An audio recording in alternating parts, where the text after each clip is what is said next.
सबसे पहला इंसानी मून मिशन अपोलो 11 जिसे 20 जुलाई 1969 को अंजाम दिया गया था, जिसमें नील आर्मस्ट्रांग चांद पर कदम रखने वाले सबसे पहले इंसान थे। ये सारी बातें तो हम सब जानते हैं और 1969 से लेकर 1972 तक इस समय के अंदर कुल 6 अपोलो मिशंस को नासा ने अंजाम दिया और 12 लोग चांद की सतह पर लैंड करने में कामयाब हुए, जिसमें सबसे आखिरी इंसान थे जीन सर्नर। इस घटना को आज लगभग 48 साल बीत चुके हैं, लेकिन इसके बाद नासा और दुनिया के अन्य स्पेस एजेंसीज ने फिर कभी इंसान को चांद पर भेजने के बारे में क्यों नहीं सोचा? क्या कभी ये सवाल आपके मन में नहीं आया? अगर टेक्नोलॉजी की बात करें तो आज से 50 साल पहले हम इंसान जितने एडवांस थे, आज उससे 100 गुना ज्यादा एडवांस हो चुके हैं और आज ऐसे इंसानी मिशंस को अंजाम देना हमारे लिए कोई बड़ी बात नहीं। तो फिर क्यों नासा और अन्य स्पेस एजेंसीज इंसानों को चांद पर नहीं भेज रहा? क्या उन्हें चांद पर कोई दिलचस्प चीज नहीं मिली, या फिर एस्ट्रोनॉट्स को चांद पर किसी ऐसी अज्ञात चीज दिखी है जिससे कि वे चांद पर जाने से डर रहे हैं? और भी न जाने कितने ऐसे सवाल खड़े होते हैं। तो आज की इस वीडियो में मैं आप लोगों को इन्हीं सब सवालों के जवाब बताऊंगा कि आखिर इंसानों के चांद पर न जाने की असल वजह क्या है। तो हो सके तो इस वीडियो को पूरा जरूर देखें, क्योंकि ये वीडियो वाकई में काफी दिलचस्प होने वाली है। तो चलिए आज का हमारा ये एपिसोड शुरू करते हैं। सबसे पहले बात करते हैं नासा, जो कि यूनाइटेड स्टेट्स ऑफ अमेरिका का स्पेस एजेंसी है। वैसे तो नासा आज से 50 साल पहले ही 6 मैन्ड मून मिशंस को अंजाम दे चुका है और इन सारे मिशंस में कोई भी हादसा नहीं हुआ। लेकिन अब सवाल ये आता है कि क्यों नासा ने इतने साल इंसानों को चांद पर भेजने में कोई दिलचस्पी नहीं दिखाई। इसके पीछे का सबसे बड़ा रीजन है बजट। अभी आप सोच रहे होंगे कि अगर अमेरिका, जो कि आज दुनिया का सबसे पावरफुल और रिच कंट्री है, तो फिर उसे बजट की क्या फिक्र? लेकिन ऐसा बिल्कुल भी नहीं है। वैसे तो नासा का एनुअल बजट 2200 करोड़ डॉलर के आसपास है।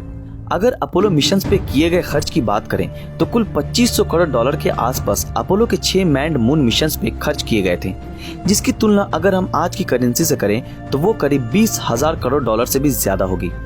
ये बात जानकर आपको हैरानी होगी कि 1969 से 1973 तक अपोलो मिशन के दौरान नासा का एनुअल बजट अमेरिकन इकोनॉमी का 4% हुआ करता था, जो आज नीचे आकर 0.5% पहुंच चुका है। अब ये बात तो साफ है कि अमेरिका मून मिशन पर इतना खर्च नहीं करने वाला।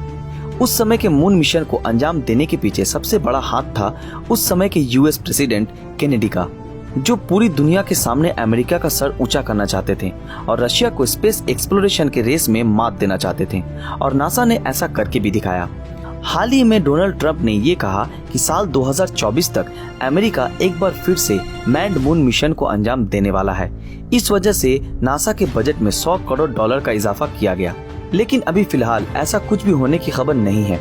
अगर इस बात को ऐसे समझने की कोशिश करें कि हर कंट्री की अपनी अपनी पॉलिटिक्स होती है, जो किसी भी बड़े काम को अंजाम देने में बाधा देते हैं।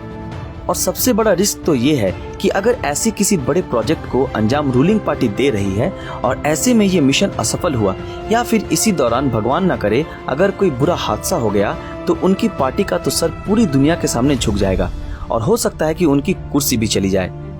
अब चलते हैं रशियन स्पेस एजेंसी यानी रोसकॉस्मोस। ये बात तो हम सब जानते हैं कि रशिया, जो उस समय सोवियत यूनियन हुआ करता था, उनका भेजा हुआ लूना 2 स्पेसक्राफ्ट दुनिया का सबसे पहला स्पेसक्राफ्ट था जो चांद की सतह पर पहुंचने में कामयाब हुआ था। लेकिन रशिया ने कभी भी इंसानों को चांद पे भेजने की रेस में हिस्सा नहीं लिया।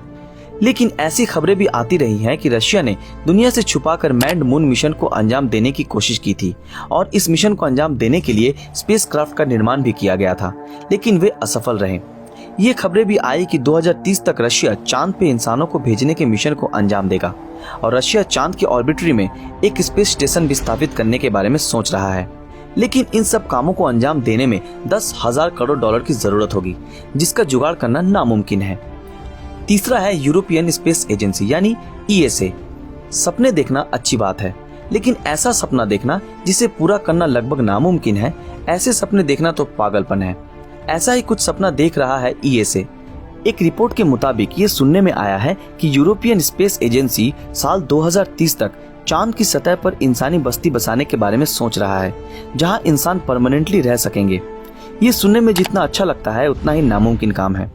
लेकिन सच तो ये है कि यूरोपियन स्पेस एजेंसी ने अभी तक एक सिंगल स्पेसक्राफ्ट को भी चांद की सतह पर सफलतापूर्वक नहीं भेजा है। तो ऐसे में ये सुनने में पागलपन लगता है कि वही स्पेस एजेंसी कैसे चांद पर बस्ती बसाने के बारे में सोच रहा है। ये तो नामुमकिन ही लगता है। इन सब स्पेस एजेंसीज के अलावा एक और मजबूत दावेदार है जो स्पेस एक्सप्लोरेशन की रेस में काफी उभर कर सामने आया है, और वो है चाइना, जो स्पेस में अपना खुद का एक स्पेस स्टेशन भी स्थापित कर रहा है जो 2020 के अंत तक कंप्लीट होने के आसार हैं। चाइना ने साल 2009 को अपने चैंग E1 स्पेसक्राफ्ट को चांद की सतह पर लैंड करवाने में कामयाब हुआ था। इससे ये बात तो साफ जाहिर होती है कि बहुत ही जल्द चाइना मैन्ड मून मिशन को अंजाम देगा और अमेरिका के बाद इस लिस्ट के दूसरे नंबर पे आ जाएगा, और उनके सामने बजट का भी कोई प्रॉब्लम नहीं है। और ऐसी खबरें भी सुनने में आई हैं कि चाइना एक एडवांस स्पेसक्राफ्ट को बना रहा है जो एक ही साथ 6 एस्ट्रोनॉट्स को चांद की सतह तक पहुंचाएगा। और ऐसा भी सुनने में आया है कि ये स्पेसक्राफ्ट इतना एडवांस होगा कि इस पे बैठकर ही एस्ट्रोनॉट्स चांद की सतह पर सफर कर पाएंगे जैसे कि कोई कार हो। और अगर ये मिशन सक्सेसफुल हो जाता है तो स्पेस एक्सप्लोरेशन के इतिहास में एक बहुत ही बड़ा रिवॉल्यूशन देखने को मिलेगा।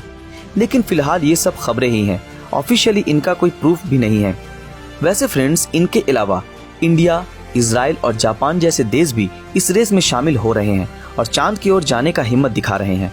लेकिन फिलहाल अभी हमारे पास इतनी एडवांस टेक्नोलॉजी नहीं है कि हम इंसानों को चांद पर भेज सकें। लेकिन हम ये उम्मीद जरूर करेंगे कि आने वाले भविष्य में ये हम जरूर देखेंगे कि चांद की सतह पर भी हमारा झंडा लहराएगा। तो दोस्तों, अब तक आपके दिमाग में ये बात घुस चुकी होगी कि चांद पर न जाने के हर देश के अपने अपने फंडे हैं, चाहे वो पॉलिटिकल फंडा हो या फिर बजट का फंडा। सबसे बड़ी बात तो ये है कि जिस मिशन को हम मशीन और रोबोट के जरिए अंजाम दे सकते हैं, उनके लिए इंसानों को भेजकर करोड़ों रुपए खर्च करना बच्चों जैसी हरकत है, और इससे इंसानों की जान को भी खतरा होता है। इस बात पर तो स्पेस एजेंसीज को जरूर सोचना चाहिए। सो फ्रेंड्स, आज के लिए बस इतना ही। आज का हमारा ये वीडियो आप लोगों को कैसा लगा हमें कमेंट में जरूर बताएं।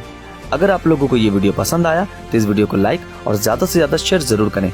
अगर आप हमारे इस चैनल स्पाई पीडिया पर नए हैं तो हमारे चैनल को सब्सक्राइब करके बेल आइकन ऑन कर दें। तो फिर मिलते हैं आपके साथ अगले वीडियो में, तब तक के लिए अलविदा।